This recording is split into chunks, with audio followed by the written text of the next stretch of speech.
Kalau pemikiran child free itu pengen awet muda, karena dianggap bahwa anak itu beban, bahwa anak itu adalah sebuah hal investasi yang tidak logis. Antum nggak setuju? Itu nggak setuju aku jelas. Antum nggak open minded. Menurut Tokotok, masa depan dunia itu tidak ada manusia. Iya. Gara-gara Gara-gara suara gitar. Isu child free Oh. yang disuarakan oleh the one and only, the woman of sinless, Gita Sapitri. Gitar Sapitri ya. Emang itu Iya dia. nih, lihat di video berikut ini. Sapitri. Wah, potong, keluarin video tekotoknya. Oh gitu. Hah? Apa? Copyright. Oh, copyright ya, nggak boleh. Iya. Ulangin lah kalau gitu. Ya wes, ulang. Yuk, 3, 2, 1, action. Oke, assalamualaikum warahmatullahi wabarakatuh. Waalaikumsalam. Aku ada pertanyaan nih buat 3 narasumber nih. Ya. Kenapa Thanos pengen ngilangin setengah populasi di alam semesta? Karena kebanyakan. Karena Thanos penganut child free. Itu jawabannya. Child free mah dia aja nggak punya anak. Ini malah anak orang dilangin. Dia punya anak 2. Dia punya anak. 2. Anak angkat Nebula kan? itu emang anak kandung. Anak dia. Nebula anak Bukan. kandung. Yang hijau itu anak angkat. Yang hijau itu anak hasil dia jajah negara terus diambil satu. Iya, siapa sih namanya itu yang hijau? Bukan Bukan. ceweknya Kuil. Iya, ceweknya kuil. Aduh, siapa? Gomora. Gemora itu nasibnya kayak Bezita. Gomora. Ya, Gomora itu nasibnya kayak Bezita. Kok bisa? Pas Frieza meledakkan planet saya, Bezita diambil, dijadiin budak. Kan nggak jadi anaknya. Iya sih, tapi milik lah. Nah, gitu. Jadi Thanos punya anak. Nebula itu ibunya siapa? Nebula. Ya, Mama Nebula. Umi Nebula. Ummu Nebula. Ummu Nebula. Iya. Punya anak cowok nggak? Ibnu Thanos gitu nggak ada? Thanos. Ibnu Abi Thanos ada. Oh, Ibnu Abi Thanos. Iya Thanos itu. Iya, Thanos itu. Tapi Thanos itu manggil bawahannya itu anakku loh. Oh, Kayak child. ini ya, kayak apa Shirohige ya? Iya kayaknya. Listen child. Iya betul. Artinya dia pengen menghilangkan setengah populasi dunia karena terjadi banyak kerusakan. Iya. Dalam sudut pandang Barat. Sebentar. Thanos itu ada kepanjangannya. Thanos tanpa anak oke sih. Thanos tanpa anak. Dia mikirin N-nya apa? Tanpa anak, tanpa anak. OS. Ya, Oke lanjutkan. sih. Kalau Thanosnya pakai H, H-nya apa? Tanpa, pakai tok. Iya. Iya kan bukan Thanos. Iya, karena dalam teori Barat mereka mengatakan bahwa sumber daya itu Terbatas. Sedangkan keinginan manusia itu Kebutuhan dan keinginan. kebutuhan ya, keperluan manusia itu tidak terbatas. Alat pemenuh kebutuhannya Keinginan, terbatas. betul keinginan yang enggak terbatas. Kalau itu menurut Islam, keinginan manusia tidak terbatas. Oh, tapi bagi kan Barat keperluan itu kebutuhan sama keinginan kebutuhan. mereka belum bisa membedakan. Belum bisa membedakan. Need itu unlimited, karena itu harus dibatasin. Kenapa? Karena kalau manusia ini berkembangnya seperti deret ukur. Sedangkan sumber daya itu cuma berkembang memenuhi manusia seperti deret hitung. Iya. Karena itulah kalau manusia berkembang terus akan terjadi kerusakan. Itu yang mereka propagandakan ke negeri-negeri yang berkembang. Iya. Sementara mereka sendiri menghadapi masalah besar, yaitu depopulasi. Yaitu adalah populasi terlalu sedikit. Karena itu mereka justru sekarang lagi mau naikin populasinya. Bener, di Jepang kan 9 juta rumah tanpa penghuni. Dan itu terus bertambah. Diprediksi 2050 mereka nanti akan turun menjadi di bawah 100 juta karena 90 Pindah juta. Jepang aja. Iya, karena piramida mereka piramida demografinya terbalik. Iya. Jadi Dan piramida itu terbalik. nggak hanya di Jepang. Di negara-negara Eropa Eropa. Timur juga sama. Jerman itu ngasih uang semakin banyak, semakin orang punya anak semakin banyak. Nah, berarti Dan ide banyak ini- negara kalau kita punya anak dibiayai negara. Itu maksudnya. karena Jerman tadi salah satunya. karena depopulasi. Iya. Artinya yang mereka dakwakan ternyata ya mereka hadapi sendiri masalahnya. Nggak benar ternyata. Ternyata populasi itu adalah syarat awal untuk bisa membangun peradaban. Berarti kemenangan Islam gak usah dakwah lah, punya anak aja yang banyak. Benar. Tungguin mereka punah. Betul, quantity is the first of qualities. Oke. Jadi kuantitas itu adalah syarat pertama kalau kita mau berbicara tentang kualitas. Oke, ini hari Jumat. Oke, siap. Ya nggak juga itu juga konsepnya. Artinya ini adalah ide bayangan. Makanya kalau kita bicara tentang orang-orang barat, mereka menilai segala sesuatu pasti dari materi. Makanya mereka bilang tadi deret hitung ketika sumber daya manusia berkembang seperti deret hitung dan manusia berkembang seperti deret ukur. Deret ukur itu dikali. Dikali. 2 kali 2 kali 2. Iya, sedangkan sumber daya katanya seperti deret hitung tambah 1 tambah 1 tambah 1. dan itu berarti mereka cuma berpusat pada materialisme doang. Ya. Nah karena itulah berdasarkan materialisme itu sangat logis untuk tidak punya anak atau membatasi anak, walaupun mereka nanti akan dapat masalah lagi.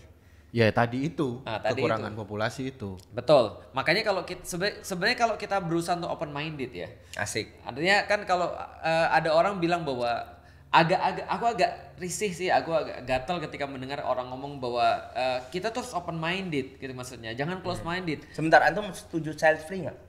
Aku Setuju atau enggak kalau pertanyaan Aku gitu? tidak bisa menjawab setuju atau tidak. Karena Asik. child Politik. child free ini adalah Diplomatis sesuatu sekali. yang bukan menjadi problematika.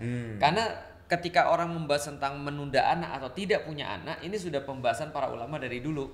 Tapi yang kita perlu untuk bahas itu adalah kenapa kita bahas, apa yang mendasari child free itu. Oke. Kalau pemikiran child free itu karena pengen awet muda, karena dianggap bahwa anak itu beban, bahwa anak itu adalah sebuah hal investasi yang tidak logis. Antum dan nggak segala setuju? macam. Itu nggak setuju aku jelas. Antum nggak open minded berarti. Nah itu dia, maka aku malas tuh dikatakan bahwa kalau open minded Anti itu adalah, Thanos antum. iya sesuai Aku dengan cuma aku nunggu celahnya aja. open minded. Kalau tidak sesuai aku close minded. Ini kan cara orang-orang barat ketika mereka seolah-olah mengatakan tadi ya open minded dan close minded itu kan problematika yang kita hadapi pada saat ini. Nah makanya ada orang mengatakan wah ini kalau seandainya kamu nggak setuju dengan apa yang aku pikirin berarti kamu tuh close minded. Iya. Ya sebenarnya dia yang close minded karena dia nggak mau menerima pemikiran selain dia. Padahal fakta sekarang mengatakan bahwa nggak usah bahas tentang Islam dulu, kita nggak usah bahas tentang awet muda dulu, kita nggak usah bahas tentang masalah beban atau tidak beban dulu, tapi ternyata peradaban itu ditopang oleh kuantitas orang, gitu loh maksudnya. Itu Apakah aja. memang istilah close minded dan open minded itu adalah tameng bagi orang-orang yang punya budaya cancel itu loh? Iya, bukan budaya cancel, tapi budaya tidak intelek. Budaya cancel kayak Thanos, aku gak setuju sama kamu, gitu. Mati. Thanos punya usaha masalahnya. Aku masih punya respect terhadap Thanos. Karena ketika dia punya ide, dia mau efforts untuk Dia itu. usahanya apa? Dia usahanya ngumpulin Ngumpulin batu. batu. Itu. Oh. Itu effort banget tuh. Dia kolektor berhala. Iya, betul. Nah, artinya kalau kita bahas tentang tadi ya masalah kuantitas dan kualitas peradaban. Contoh kayak gini ya. Semua orang zaman dulu walaupun mereka nggak mikir panjang, itu mereka sudah sadar. Ketika mereka punya banyak anak, berarti mereka punya lebih banyak akses menuju sumber daya. Kalau aku punya anak 10, laki-laki semuanya, maka aku bisa untuk perang melawan orang-orang yang keluarganya cuma anaknya 3. Karena secara jumlah aku bisa menang. Maka aku akan mendapat akses itu lebih ya. banyak. Di Cina gitu ya. Di Cina gitu. Lebih banyak anak supaya harta tetangga kita bisa kita rebut. Betul. Dan itu berpikir secara apa ya? Secara primitif. Orang Arab juga gitu, orang Persia juga gitu. Semuanya berpikir tentang banyak anak. Semua berpikir dengan kita nggak bahas tentang baik dan buruk ya, tapi kita bicara tentang pemikiran primitif. Bahwasanya ketika dia mau menguasai lebih banyak akses, maka dia harus lebih banyak kuantitas. Itu aja sih sebenarnya. Nah belum lagi kita bicara tentang masalah-masalah yang lain gitu loh maksudnya. Yeah. Nah artinya kalau misalnya dia berbicara tentang wah kita ini nggak usah punya anak karena anak tuh beban. Sebentar, kamu lihat dari sisi mana dulu beban. Karena gini loh maksudnya. Bahkan kekayaan itu adalah sebuah beban bagi orang-orang yang tidak pengen kekayaan. Oh, berat nih. Bahkan anak itu adalah sebuah beban bagi orang-orang yang berpikir dengan cara angle yang berbeda. Maka yang kita ingin luruskan pada hari ini adalah kamu mikir dengan angle kayak apa. Iya, bahkan kehidupan itu adalah beban buat orang-orang yang nggak pengen hidup. Betul, betul. Jadi semuanya bisa jadi beban sebenarnya, tergantung Bener. mindset ya. Betul, dengan mindset. Sholat ya beban. Gitu maksudnya. Buat Punya orang yang mobil nggak ya suka sholat. beban. Iya. Dulu ketika aku dibilang gini sama bapakku, "Lik, belilah mobil." Aku bilang nggak mau saya. Nggak mau Pi. Kenapa? Karena biaya parkirnya mahal, Pi. Karena sekali ganti ban aja perlu duit lebih daripada ratusan ribu. Kalau kita naik motor kita cuma perlu di dompet kita 100.000, itu sudah lebih 50.000 juga sudah mumpuni. Tapi kalau kita udah mulai naik mobil, Nggak bisa seperti itu. Nggak bisa. Bapakku ngomong, Lik belilah rumah, nggak usah lah, lebih enak di kos-kosan. Rumah besar tuh susah bersihinnya. Itu angle yang salah tadi. Oh, berarti antum punya orang tua yang suka ngasih beban ke anaknya. Iya, artinya bagi kita sebuah beban. Tapi bagi orang yang Bisa nggak punya- bebannya dikasih ke aku aja? Makanya aku bilang, Sini pi. jadi beban itu adalah ketika pemikiran kita tuh nggak luas. Ternyata ketika pikiran kita sudah luas, ternyata mobil tuh bisa untuk mengakses banyak hal yang Iya. dulunya kita nggak bisa akses. Rumah yang besar itu bisa untuk memfasilitasi yang dulunya kita nggak bisa fasilitasi. Iya. Nah, mengenai kemudian beban-beban yang dulu kita pikirin itu menjadi hilang ketika akal kita tuh sudah semakin luas. Berarti anak tuh bukan beban, pikiranmu aja yang kurang luas. Oke, berarti misalnya kan kayak aku pakai topi, ini kan beban. Dia membebani kepalaku. Tapi karena iya bener dong. Tapi karena aku punya tujuan yang menurut aku ini menjadi yang nggak ada nothing lah. Aku pakai Iya. begini yang penting aku keren. Iya. Dimana keren itu menjadi satu hal yang lebih penting daripada kebebanan cuma sebatas topi gitu Betul. kan ya. Akhirnya Aku aku pakai topi. jam itu kenapa gak suka pakai jam? Kayak rasanya beban itu. Betul. Iya.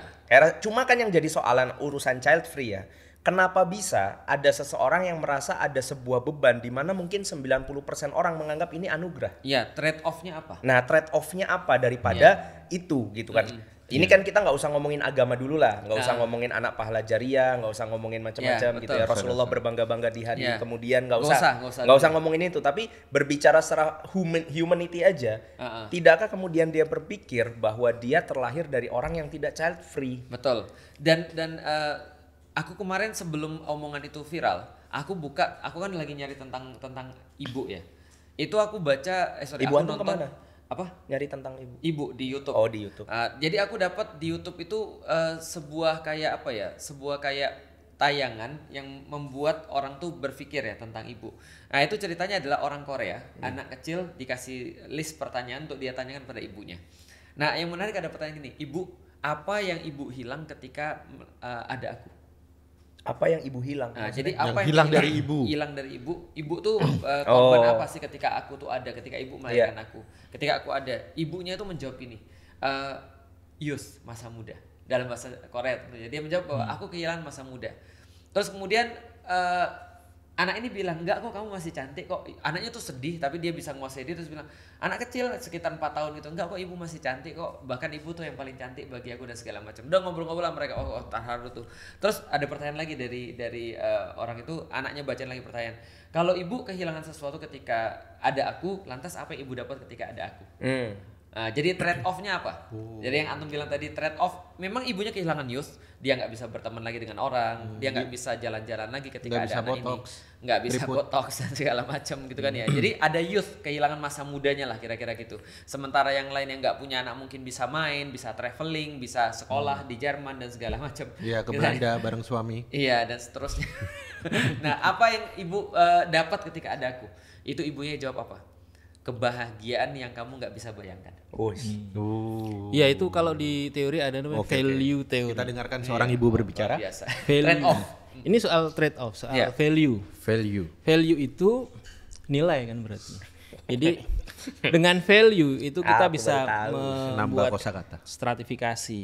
Stratifikasi. Dan sejauh mana kita menghargai sesuatu itu kan tergantung sejauh mana kita punya sistem nilai. Value system.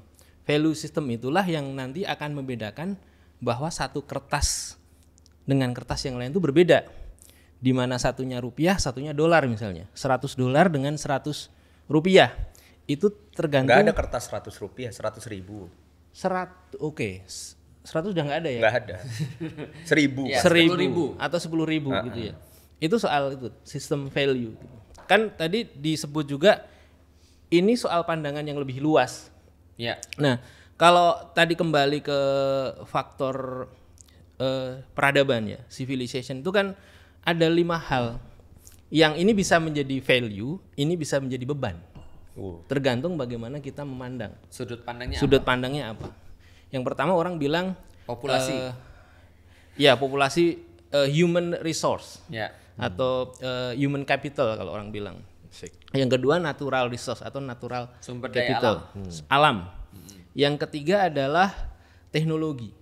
Teknologi Ada capital. kata-kata yang lebih sulit dari teknologi enggak? Teknologi udah Teknologi kapital. teknologi kapital atau technological resource. Atau orang bilang knowledge. Oke. Yang keempat itu sistem sosial atau sosial kapital. Oh, ini apa namanya? Masyarakat. Masyarakat. Kemudian yang Lima.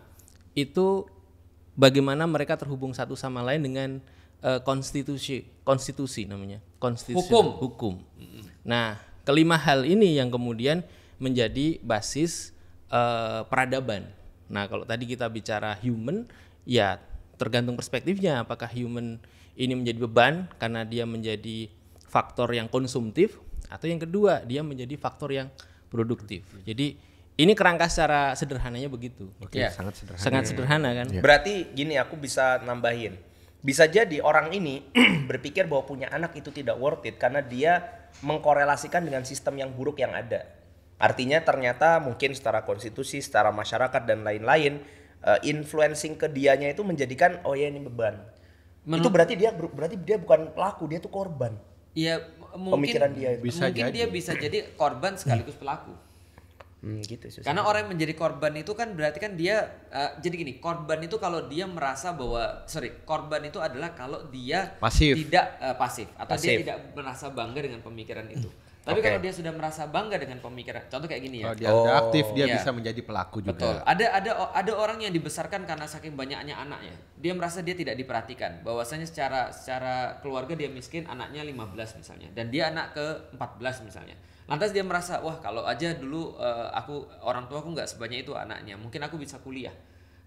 Dia lalu kemudian berpikir bahwasanya jangan banyak anak deh. Karena misalnya dia menjadi korban dari titik ini. Tapi ketika dia ditanya kenapa? Karena alasannya begini. Berarti dia tidak bangga dong dengan itu. Dia tidak bangga dong ketika dia nggak punya anak. Beda dengan ada orang yang ketika dia bangga karena pemikiran ini. Pemikiran bahwa anak itu beban. Berarti anak dia itu adalah dia salah satunya corong daripada Benar. sistem yang salah tadi. Dia menganggap anak itu liability. Dia menganggap bahwa anak itu adalah sebuah beban yang harus ditanggung dan mendingan gak usah punya. Dan salah satu beban itu adalah membuat kita jadi lebih tua, membuat kita jadi punya berapa hitung 2 miliar. 2 miliar per anak beban itu untuk masalah pendidikan itu kan pernah ada kan hitungan seperti itu. Iya. Nah, berarti ini kan adalah sebuah pemikiran yang pemikiran ini berdasarkan satu cara pandang tertentu yang akhirnya menjadi sebuah hal yang besar di barat. Di barat itu semua orang sudah berbicara tentang childless. Gimana anak itu kemudian supaya kita tuh nggak usah punya anak lah, nggak masuk akal. Jepang Ya bahkan salah di barat itu teori sosiologi keluarga itu sudah sampai pada titik apakah keluarga itu perlu? Family itu perlu nggak sih? Iya. Sampai pada titik pada kajian anak kecil itu manusia atau monster? Iya. Di mana dia dibesarkan pada saat kecil dengan effort yang begitu tinggi, begitu besar dia akan menjadi mesin menjadi musuh buat yang membesarkan. Betul. Gitu. Jadi Kita gedein monster dalam rumah. benar. Iya, artinya bahkan gini Mas, bukan mereka bertanya keluarga itu perlu atau tidak. Malah beberapa feminis, ultra feminis itu mengatakan bahwa selama masih ada institusi keluarga, maka selama itu pula masih terjadi perbudakan terhadap perempuan. Karena cara untuk melegalkan perbudakan atau prostitusi legal terhadap perempuan adalah dengan melegalkan institusi keluarga. Itu kata mereka. Nah, artinya kan ini kan beda sudut pandang ya. Kalau kita merasa bahwa kita nggak akan bisa untuk meraih ridho Allah, satu-satunya ridho Allah kecuali dengan berkeluarga. Satu-satunya cara untuk bisa berinteraksi dengan seorang perempuan adalah dengan berkeluarga dengan dia kan gitu kan ya. Nah, tapi orang-orang barat tidak, karena mereka menganggap bahwasanya ini adalah sebuah beban dan sebuah penindasan, sebuah penjajahan bagi seorang perempuan. Nah, maka aku lihat bahwa ini bukan korban menurutku. Dia adalah seorang campaign. Dia adalah campaigners, orang yang berkampanye gitu kan ya, tentang satu pemikiran yang dia yakini, yang itu berdasarkan nilai-nilai yang berbeda dengan nilai-nilai yang kita ambil, walaupun secara universal juga sudah berbeda. Jadi kalau kamu nggak mau punya anak, jangan repot ngurusin anak orang lain. Jadi konsep child free ini sebenarnya paradoks ya. Iya, paradoks. Dia nggak mau punya anak tapi mau ngurusin anak orang lain. Dan yang kadang ya itu tadi ya. Gimana Dan cerita? dia adalah anak. Nggak usah berbicara agama, kita berbicaranya humanity. Humanity.